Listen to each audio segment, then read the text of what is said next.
தேனூர் மண்டபம். மதுரையோட சித்திரை திருவிழாவில் வைகையில் அழகர் ஆற்றுல இறங்குற சமயத்துக்கு அடுத்த நாள் வண்டியூர் வழியாக வர்ற அழகர் இந்த தேனூர் மண்டபத்துக்கு தான் வருவார். இங்கே தவளையாக இருந்த மண்டுக முனிவருக்கு சாப மோட்சம் தர்றதா ஐதீகம். அடுத்த நாள் நடைபெற இங்கே திருவிழா பெரிய திருவிழாவாக இருக்கும். அப்போ இந்த மண்டபமே அலங்காரத்தில் ஜொலிக்கும்.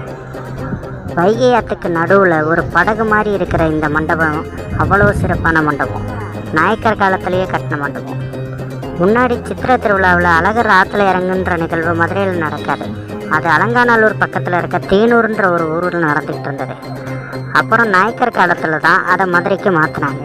அப்போ அந்த மக்கள் நினைவாக இந்த மண்டபத்துக்கு தேனூர் மண்டபம்னு பேர் வச்சாங்க.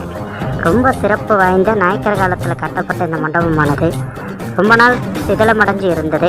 இப்போ அதை நல்லா புனரமைச்சிருக்காங்க. வைகை மூரா தண்ணி போகிற டயத்தில் இந்த மண்டபத்தை பார்த்தா வைகை ஆற்றுக்கு நடுவில் ஒரு படகு போகிற மாதிரியே இருக்கும். இதோட முன்பகுதி பார்த்திங்கன்னா ஒரு படகு மாதிரி கூர்மையாக அமைக்கப்பட்டிருக்கும்.